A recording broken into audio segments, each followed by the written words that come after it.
And now, welcome back. Now we are continue our breakfast show, and our first segment is going to tackle the upcoming parliamentary elections.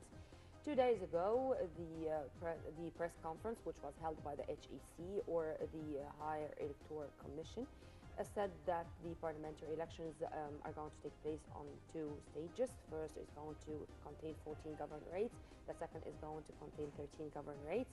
And many experts and economic and political analysts say that the coming parliament is going to be the most important and powerful parliament in the Egyptian modern history, I may say. And because of this, we should shed more light on the political, economic, social aspects of the parliamentary elections and the results or the fruits we are going to gain. So we are very much delighted and honored to have with us Professor Dr. Mustafa Ibrahim, our financial and economic expert. Thank you very much for being with us, sir. Thank you for this kind invitation. Good morning, sir.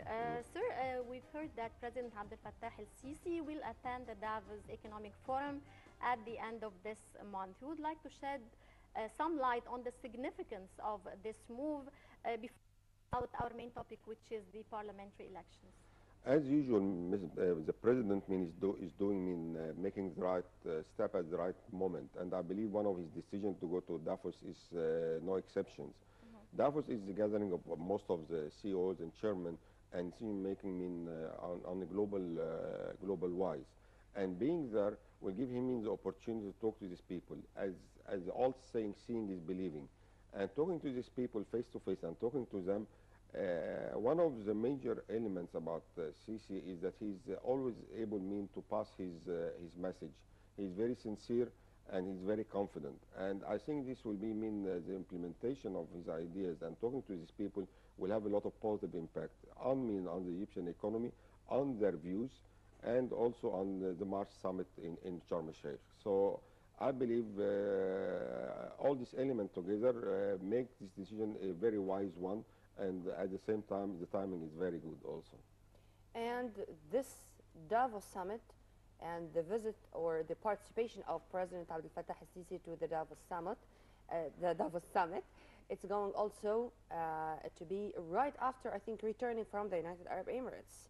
Another visit to the United Arab Emirates, and it was we have witnessed the important visits by President el-Sisi to China and then to Kuwait. How do you see those tours by President el-Sisi in attracting more investors from all over the globe and signing protocols, memoranda of understanding, deals? Yeah. Look, during the last 6 months or since he became the president, I think he did about 13, 14 trips so far. They are very successful. And we saw how people greet him when he goes there in different countries. I'm not talking only about Arab countries like Kuwait, but we are talking about different countries like China. We saw him going to the France, Vatican. Italy, Vatican. Italy. We saw him going to Africa. So he was very well welcome in every occasion in different continents. That gives you the idea about how credible he is with the international scene. People accept him as a very wise, strong, and a president with a vision. And that's what we need at this stage. What we talk about, a little bit about politics. These days, what we are saying, we used to talk about regime change. Now we are talking about region change, which is very crucial because it has a lot of implication on every country in our region. And we saw that in Libya, in Syria, in Kuwait, in Iraq, and so on. So the list is very long. And I believe having Egypt strong and back to their main role as a main player in this area, everyone is supporting this, even if they are against it, but they have to support it because there is no time to waste, and the cost is very, very high. And if we don't Egypt, if it doesn't act now and wisely with their partner, Egyptian Arab partners, I think the outcome will be very hard for anyone to deal with. So everyone and believe, and which is a fact, that Egypt is the main player. They have to support it. A strong Egypt, it's strong for everyone, not only for us as Egyptians, but the whole region. And I believe everyone start to believe that after Egypt during the last 3 years was out of the equation. and the impact of that and the negative impact on the whole region. And now, again, we are back.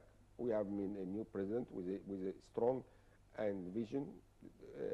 He is able to implement his vision on the ground. We saw a lot of activity in different fronts, where to be economy, politics, you name it. There was a lot of success. We expect more, but at least if you compare what happened in the last 6 months, you assume he has been in office for a very long time. Actually, it's only 200 days. That's nothing. Right, sir. And as we said earlier, we're going to talk about the parliamentary elections, which was announced by the Supreme Election Commission to start on March 21st. And as we all know, this is Egypt's third step on Egypt's roadmap that was announced after the June 30 revolution. How do you see the significance of this step and its impact on all aspects of life in Egypt? Like all now, politics and economy, there are two faces to one coin, and enhance and have enhance each other. And if, for argument's sake, if the politics is stable and the country is going well, it has a lot of reflection, same reflection on the economy, and it goes the other way around. If we have the political scene is unstable, you see the same in the economy. It doesn't perform, and we saw both of them in the last couple of years.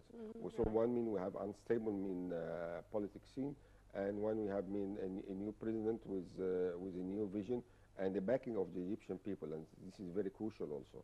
And we saw the outcome on the economy. We saw how we start to a real growth. We are talking this year about 3.1. There is a lot of figures, but I think the most realistic that the GDP this year will be about 3.1. 2016 will be around 3.6, and hopefully by 2020 we'll have a growth of 7%. Do you find it something positive? Definitely. We last 3 or 4 years, our growth was around 1.5 to 1.8, didn't exceed to. If you are going to compare the GDP growth or the GDP with the population increase, it's not going to be that good. That's why the last couple of years the growth was more than the GDP, because growth was more than 2%, and if we had 1.5, 1.7 last. How have you received the Fitch issue upgrading Egypt? That's very positive. Last 3 years we have $6 our credit rating. In the last 6 months we have 2 upgrades, which give you an idea about how they see us overseas, and not only how they see us, how they evaluate what we are doing on the ground. But since I was listening to the press conference of the speaking about March and April going to be filled with those elections and voting process. What about the bourse? What about the Egyptian market? How it's going to have its purchases and dealings, and whether it's going to be affected with, with transactions, with things like that? I should say that this is going to reflect or to mirror the political scene, or this is something separate? Look, definitely, common sense would mean that it will have an upgrade or a better performance on share market. But having said that, you cannot measure what's happening on the ground with what's happening on the share market, because our share market, to certain extent, there is a lot of speculation, not based on information or performance. It's more like speculation, and that's why you see suddenly, for no apparent reason, they lose £5 billion a day, or about 27, 30 billion pounds a day, and there was no justification for that. It's just speculation. So, but if you talk about common sense and what should happen, yes, you are 100% right. We should see better performance, better results, but we have to wait and see.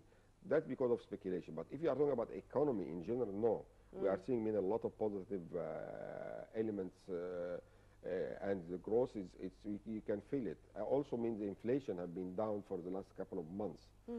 So if you are putting these elements and putting into consideration that we have a big and huge summit in April in Sharm el-Sheikh, I think all these 15th elements. of March. 13th to 15th. 13th to 15th. Yes. Yeah. If you put all these elements together, you have to be very positive and very optimistic about the near future, because if you put this element together, you see a lot of investors coming.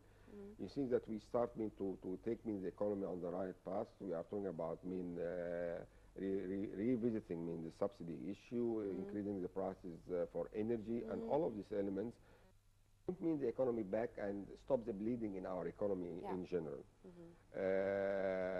In March, we're talking about March summit.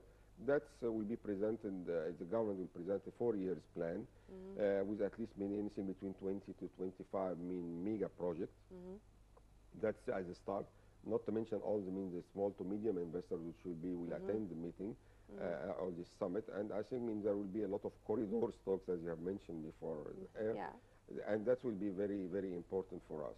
And that will give us it should give us a big boost. And all of this also talking about Afos and Kuwait and China, all of this will lead us to Sharm el Sheikh. And the president, when he may make all these